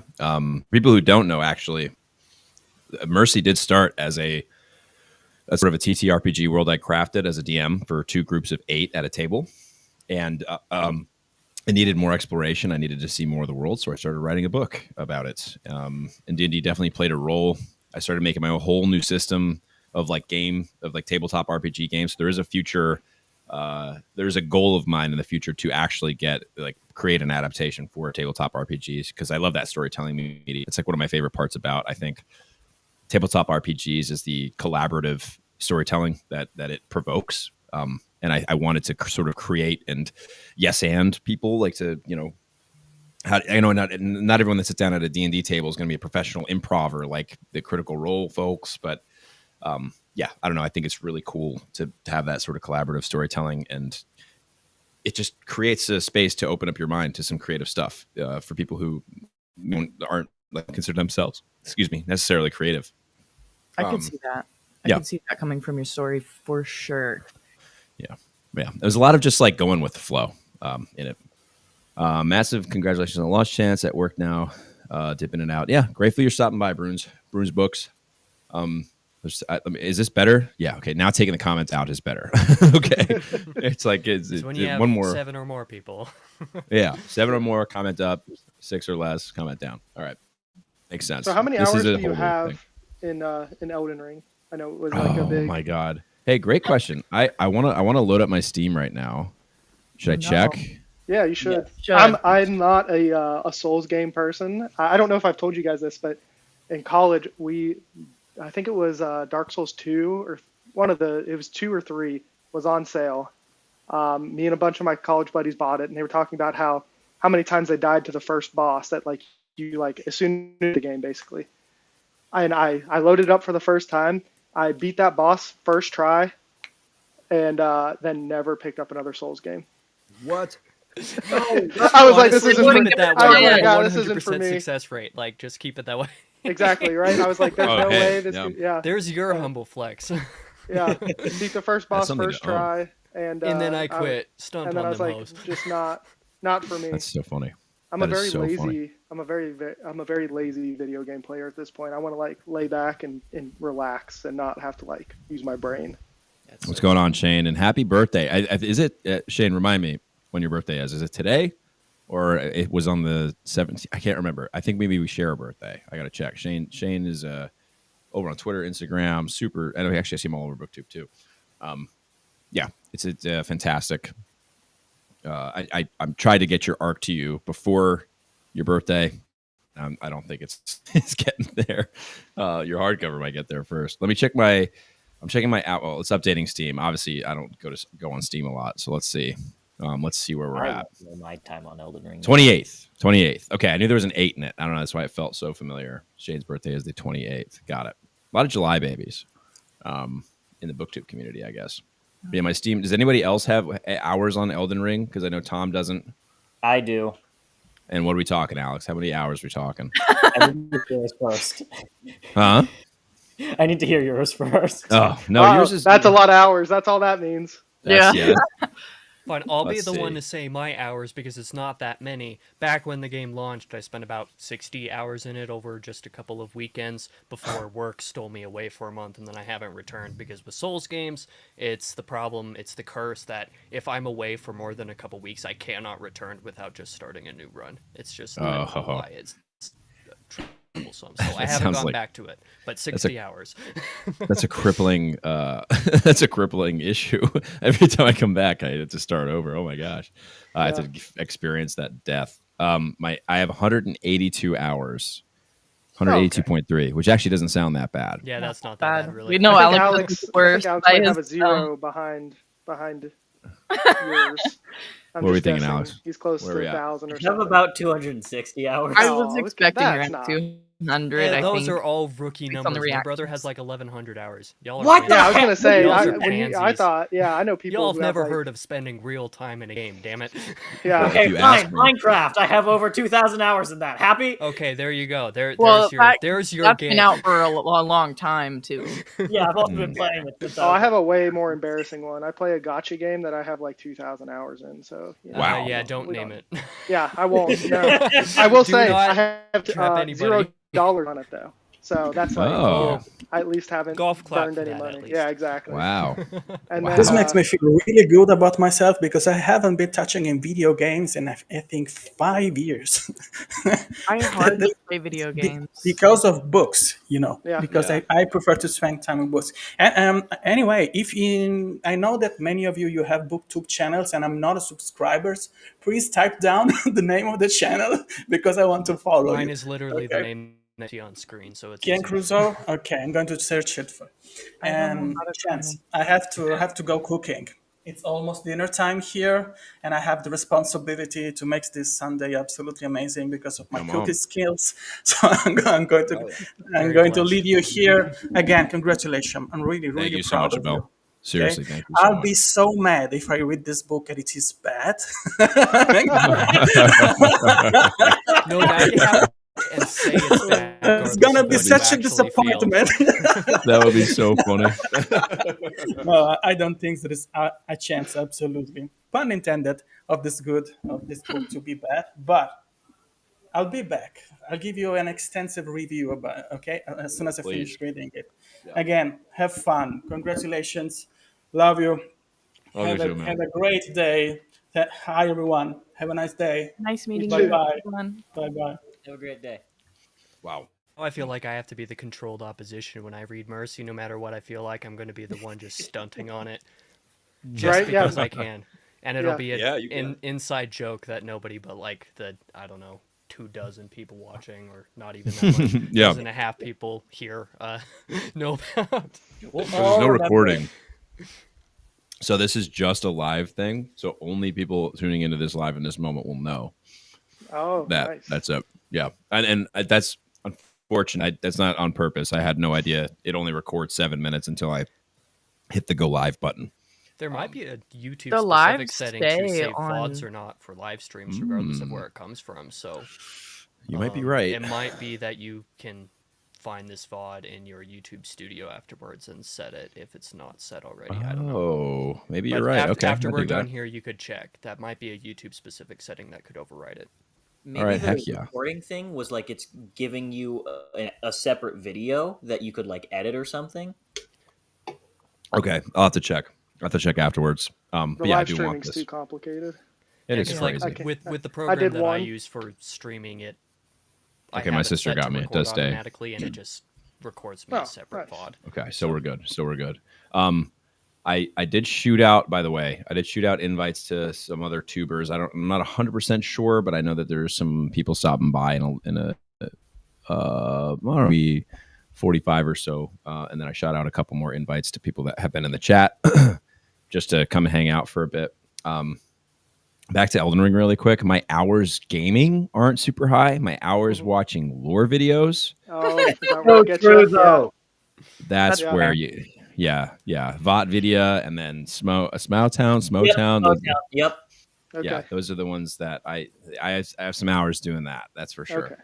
No, I have a lot of hours in some video games. Like I lifed CS:GO in college for like 3 years. My sophomore, junior, and senior year, I put like 800 hours into CS:GO in 3 years or something like that. So yeah. There you go. And then a couple hundred more in Valorant. I have a really close friend who works on the game, and so I've played way more Valorant than I would like. Another flex to add. Than you would like. Yeah, it's a tough game, but play it with your friends because that's what they want to do. Mm-hmm. But I'm also going to drop. My family is coming back from the beach, so I'm sure I'm going to be summoned to do family activities now. But I'm glad I could hop in, and congratulations, man. It's awesome. Thanks so much. It's out, and I'm looking forward to book 2 whenever. Oh, yeah. That's, going to be a thing. So it was nice to see everybody, and nice have fun on the rest of the stream. Thanks so much, Tom. Have a great day. Appreciate it, man. Yep. See you guys. I can figure out how to there leave he on is. my iPad. You're good. Want me to remove you? If you could, actually, I have no idea what button. I'll remove you from the scene. Give him the boot. And now we can still hear him. Actually, I'll kick him. There we go. It's me, Tom. From over there. That's so funny. Did we hear it? Did everybody else on stream hear Yeah. that? Yeah, I heard that. The live viewers on YouTube wouldn't have heard that, but the rest of us did. If we Okay, that is amazing. That is so okay, thank you. Oh wow. Oh hey Matt, welcome. Yo. Hobby Vomit. A very fun conversation I had with you and Ian about Mercy. We have another one here in the future coming up to talk spoilers, actually. Yeah. So go ahead and actually tell, while we're shilling for my book here on my stream, go ahead and shoot some things you like, some things you hated, Be very brief about what you hated. Yeah. Liked nothing, hated everything. Boom, bam, First of all, bam. yeah, I got to do the thing where you hold it up Yeah. and say congrats.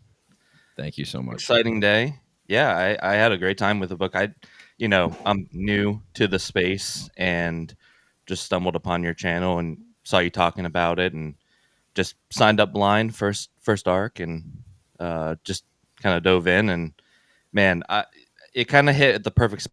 Just finished Gardens of the Moon, discovered Malazan, and was like, wow, I really like this like kind of style of writing. And yeah, and I feel like your book is very similar. Really, really enjoyed like the politics.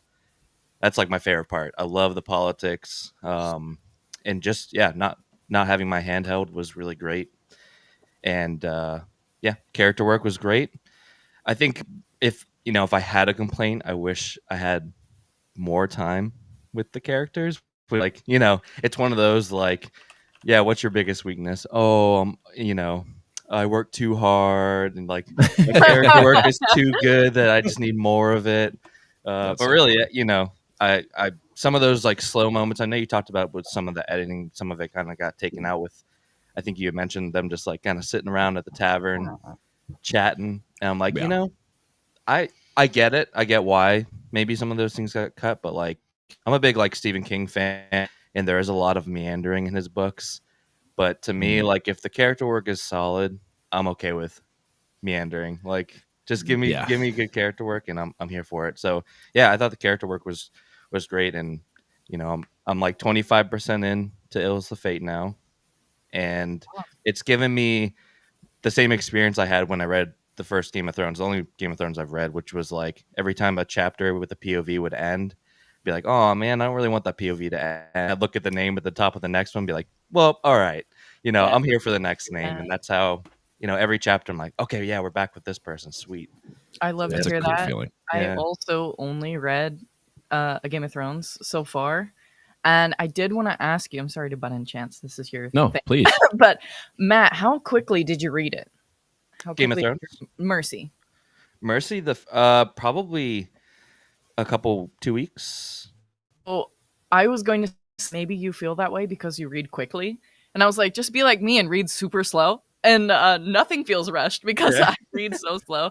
But I was also telling Chance that, and he's, I would send him messages randomly as I find things that I really like and highlight in the book. And there are some sentences that like really stand out that are like, oh wow, like that's really human, as I was saying on the a little before about how intimate those moments can be. But I can also see your side if you're a faster reader, where you may feel like, oh wow, things are moving really quickly. But as a slower reader, I feel like it was well paced. Yeah. No, yeah, I agree.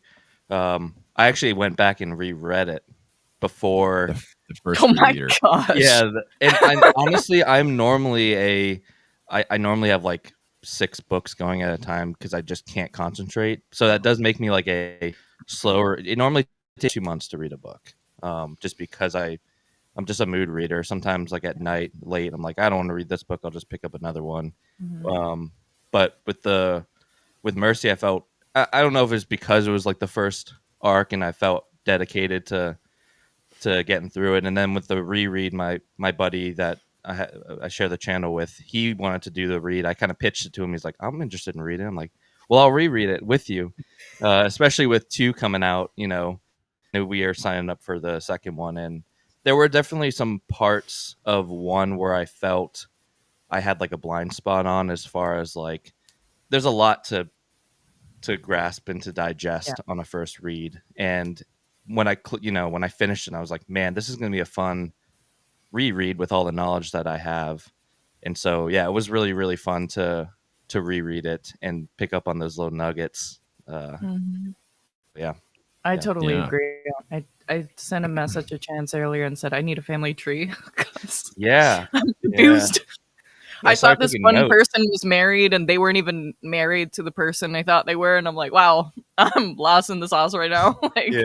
So this is, That's so funny. Yeah, but you guys actually shot me a bunch of messages, which I really liked, by the way. I'm on board for that. Are really am grateful that you guys read it at all. And Alex, so go ahead and list your while we're on the stream, go ahead and list your most favorite things, and that's it about Mercy. Here's to the Fallen. The politics. I'm with Matt there. I loved the politics. Once we got into that last stretch, like I putting the book down, that's not an option. So I think I finished that last stretch in a few hours because I was so obsessed. I could not stop. And I also loved the characters in the lore, of course, the lore especially, and like some of the history and the everything having to do with Alavist. Was that his name? Yeah, Alavist. Yeah, aced it. Everything around him, his family dynamics, and his everything that we see from him, and how he affects the characters around him. I just loved all that stuff. Okay. Yeah. Alex, I love your energy. You're so high energy. I love that. The man on the shirt says it all. And then I have to say this because I think somebody said this to you, KC, during the live stream about the liar. Sorry, Benjamin Liar. The failures. About that narrative structure and the failures. I feel like I have too much. I have too many blind spots with my own book because I read it so many times. Like I know the weavings of it, so I can't speak to that that feeling for my book, but I can speak to the. Oh, it's telling me my stream is going to end in 30 minutes, so I'm going to have to re-up it. I'll just have to keep that in mind. Hours. Yeah. I'll just do another one and put it up. Which is fine. So yeah, I feel like, which means I'm gonna have to resend my link to a couple people. But yeah, the failures for me was a great read. I know that you enjoyed it as well. And the narrative in the failures. Yeah, it's. I mean, it does pop around to POVs. I feel like it's definitely a little bit more. I feel like because the amount of people that you're getting in the heads of in the failures is a bit less. Like I do touch on a lot of more POVs. This is just me pitching my book to you, Casey. It's essentially all I'm doing. I'm never going to read it, Chance. Dang it. All right. Well, all right. Anyways. He's reading it right now. He's the TBR, man. Just always. I'm kidding.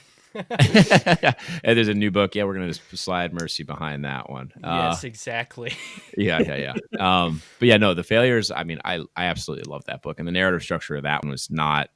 I think it was. It definitely was intentionally different, which I really liked. It felt that way for me, at least. And by the time all the pieces sort of come together in again a very clear and concise way, the satisfaction that I got at the end of that, I was just like, oh.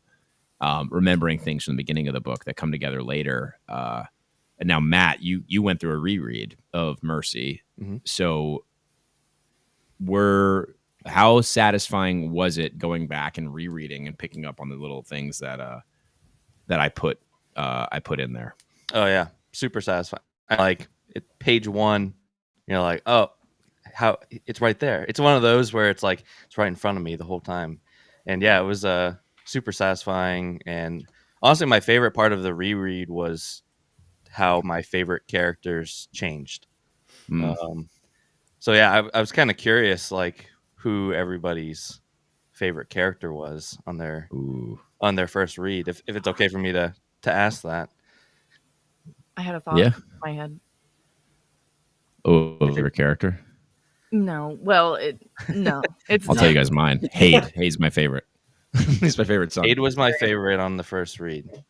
Yeah. And I think still as like a favorite character he is. But man, Salasmir on the reread, just as a character, I think has so much depth. And I really loved reading his parts. So Slime is Mir. Yeah. Slime is Mir.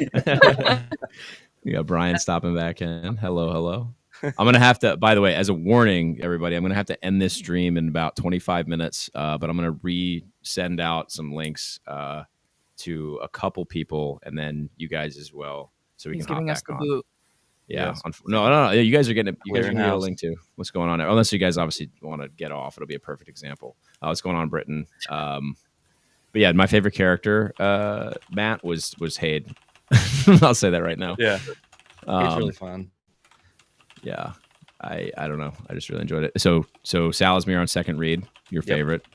Let's say hi to Jake real quick and force him to tell us his favorite character. Although I know which is a fair criticism. But the characters there's apparent the new.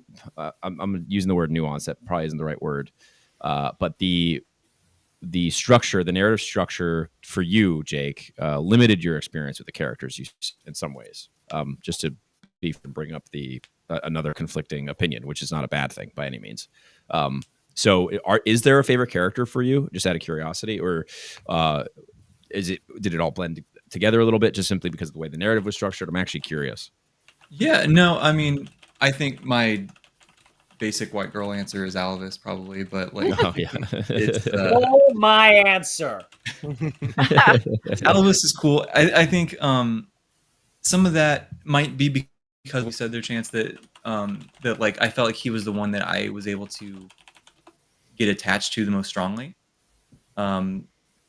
which is probably no secret why, right? With how that story starts.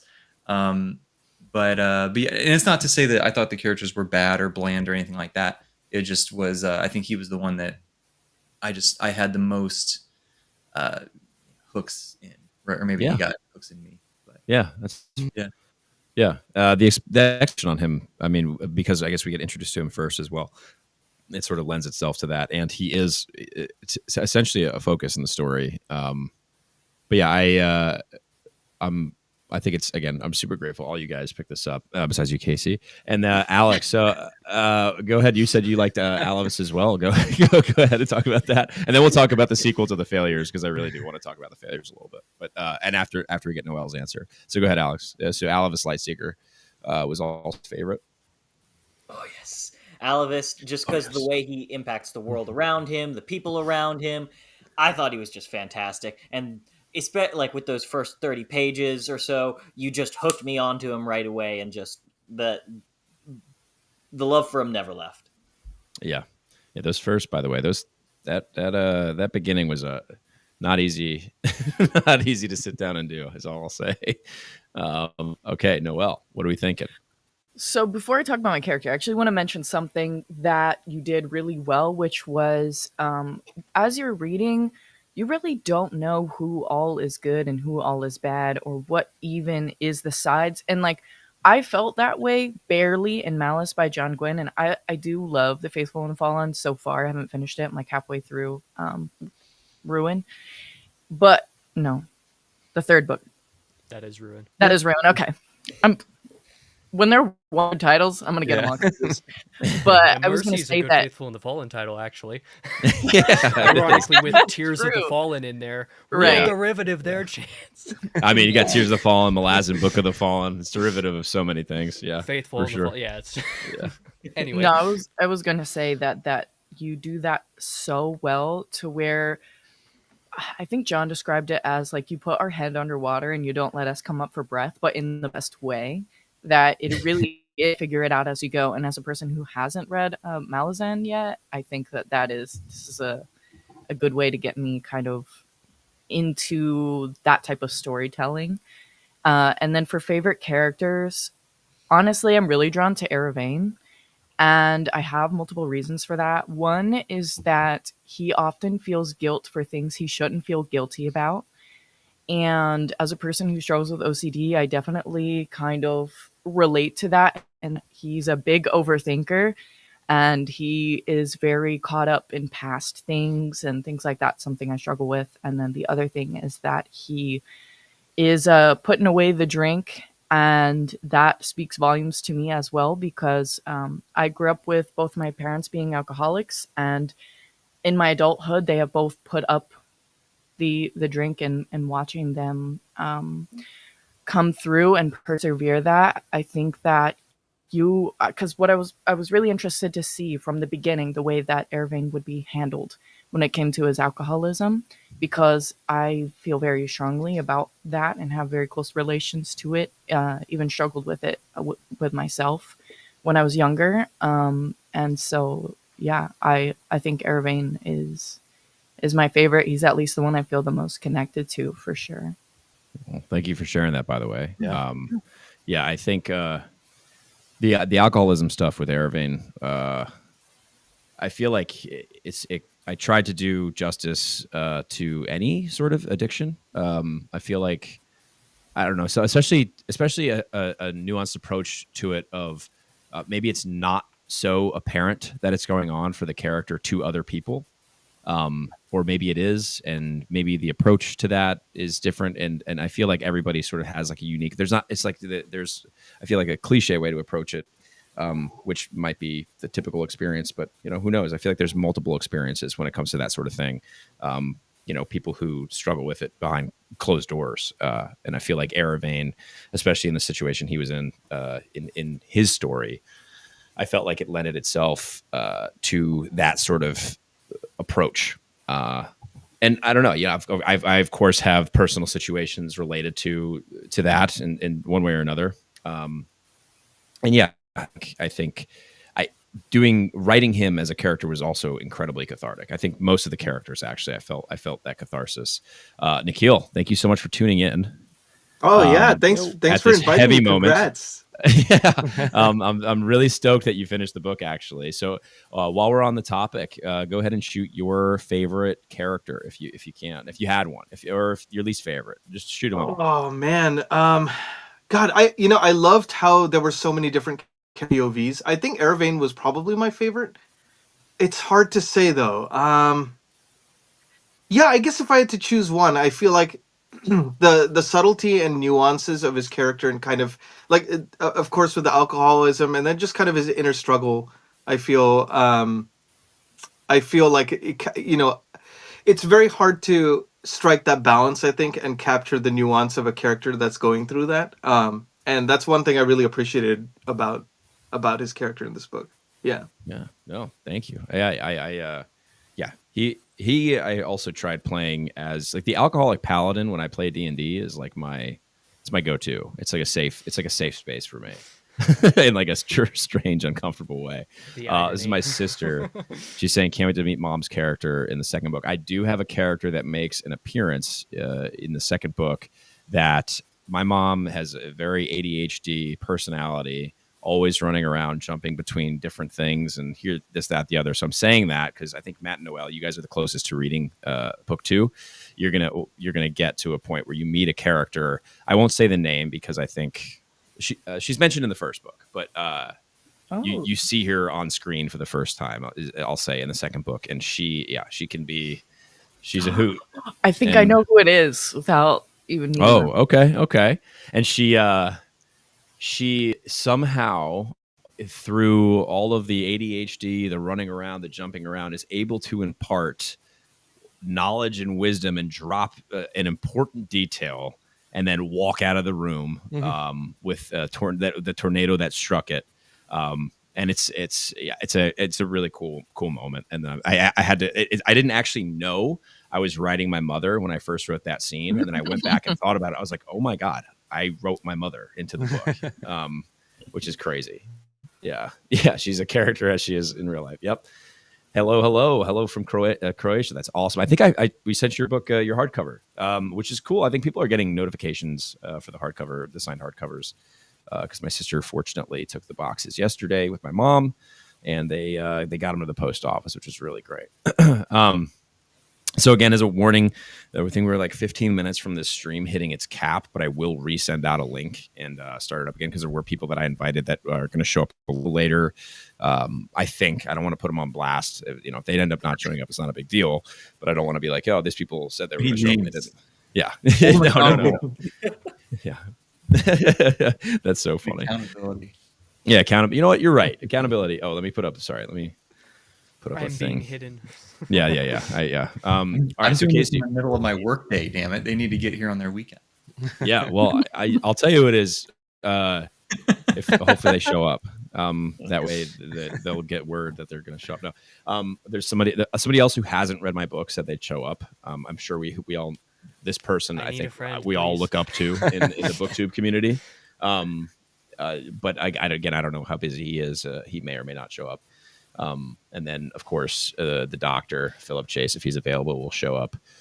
Bless Because Dr. he Philip gave me Chase. the cover blurb on my book, which I was super grateful for that he even gave it a chance. And Jay also have a blurb on the back cover as well, which was I don't know. You haven't gotten the book yet, but once you do, you'll see it and it'll be in your hands. But just I'll show it on screen. Maybe it's. Can you see it? Is it there?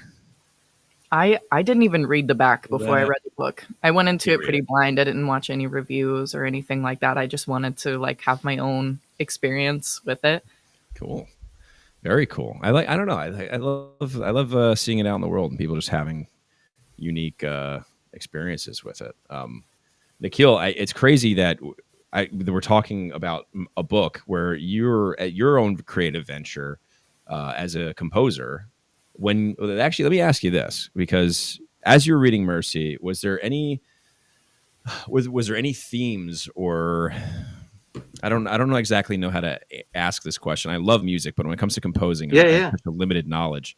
What were there some thoughts that crossed your mind as something that you would like, something that dinged in your head that you're like, oh, this would sound really good here, or this would, I don't know.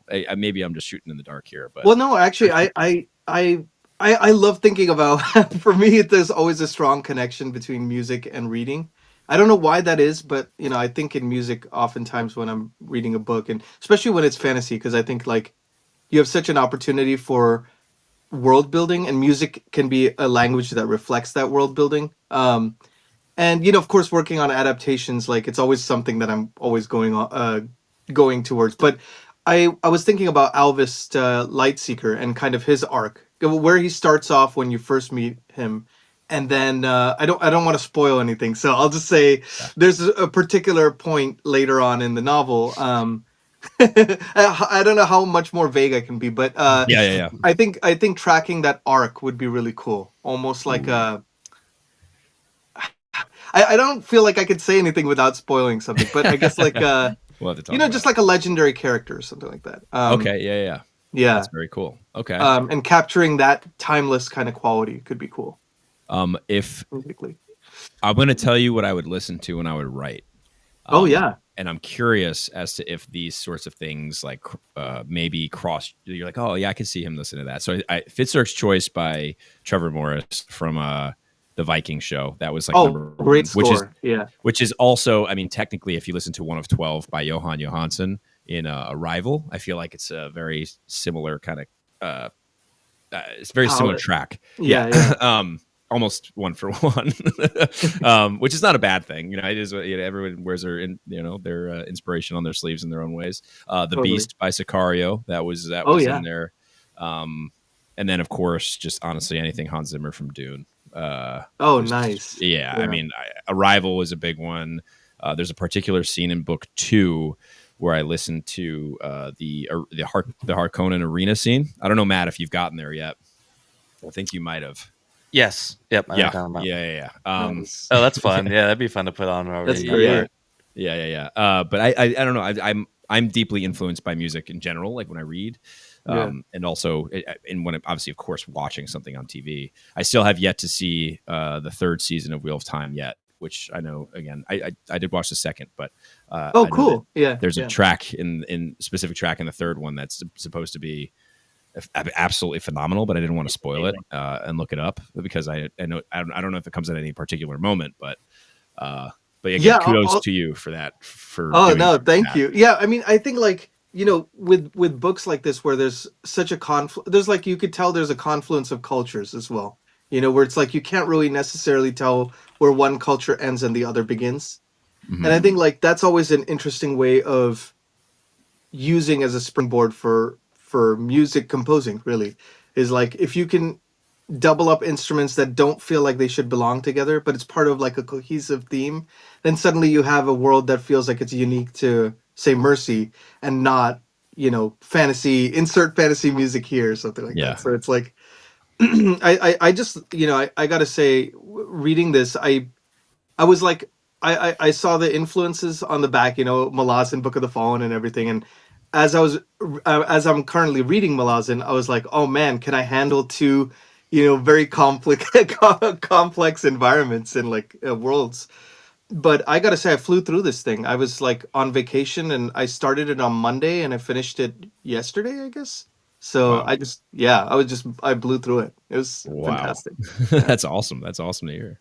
Again, super grateful you took the time to do that, and I am happy I sent you the correct edition, just simply because there were some changes. I think at the front end of the book that from the advanced reader copy, it's not changing much, but it's little things word here or there that I think might make the experience smoother. I think based on just consistent feedback that I've received. I wanted to add a little bit more context without holding hands too much. I wanted to try to seamlessly weave some things in the beginning there that made it feel less overwhelming on the first few pages as best I could. But I do intentionally I want people to feel like they're entering this absolutely fascinating, mysterious place with no footing, and then slowly gather it. But I mean, everybody has a different experience with that. There are people who have been picked it up very fast, which is really cool to hear. I don't know, I love that. I love the variety of what we get. We have no spoilers, only soundtrack. Yeah. So you hear Harkonnen Arena, you might think that there's an arena scene, but not your typical one, I don't think. True. Right, Matt? I don't know. No. Right. Yeah, I like the way it was handled. Very, not what I was expecting. Yeah, that's a book 2 thing, so I won't linger on that too long. But yeah, okay, perfect. Now, Casey, I want to jump. I know we were talking about the failures or the narrative structure of that. You have some word sequel. I know the Monsters is the name of it, but is there anything else you know? Because I know you spoke with Benjamin Lyer himself. Not too much more than what is sort of technically publicly available. Ben Lyer does actually have a newsletter that he does on Substack now. So if you want to follow along with that, he's doing kind of like a year-long road trip book tour thing. But his last couple newsletters have been very positive about his progress on it, which was very nice because when I had spoken to him last year, shortly after the first book released, he was had commented that he had just thrown a whole ton of words away, and you know that whole thing that you don't love to hear as a reader, but it is what it is. You have to throw things away if you're going to be a good writer, right? Unfortunately. But The Monsters, at least at the moment, is supposed to be the title. If you were to go to his Instagram or anything like that, he has posted a couple of pictures teasing where he's in a bar or something writing with the top screen, and The Monsters is there as a title page. So we do know it's probably going to be called The Monsters, but that's more or less all that we really know, besides the fact that he's been making good progress recently. But I'm so looking forward to it. Yeah. I gotta bounce. Roger that, Alex. Unacceptable. Congrats on the launch, man. You deserve all the success, and it's nice to meet so many new people. Noel, JC, Nikhil, Matt. All of you are awesome. Jake, you're all right. You don't like Will the Many. I love you, Jake. Nice to meet you, Alex. Yeah, nice to meet you. Have a good day. All right, brother. Have a great day. See you all. See ya. Let's actually use this. I know not everybody's obligated, but I'm going to send another link because I do have to end the stream because EV Mux has a limit for the time. So I'm going to go ahead. I'm going to create another stream. I'm going to use the restroom, drink some water. I think I'll send invites out. I don't expect everybody to come back. I'm grateful you're here at all. I mean, I could talk to a wall. So I just if that's what I have to do, I will. I spend a lot of time talking to a camera. It's not much different, right? Yeah, exactly. So I'm going to shoot another link. For those of you who decide not to come back again, I'm grateful. I'll leave the floor open because I don't want you to feel pressured to come back or do. But then that way, we'll talk in, let's say, I'll probably rally, make it 10, 11, or sorry. Wow, I'm on your time, Nikhil, over there. Nice. 2:15. My computer's on West Coast time because it hasn't changed since coming back from California. Cool. But I will send you guys a link. Thank you, everybody, for tuning in. We're gonna go live again in about 20 minutes here. Thank you. All right, guys.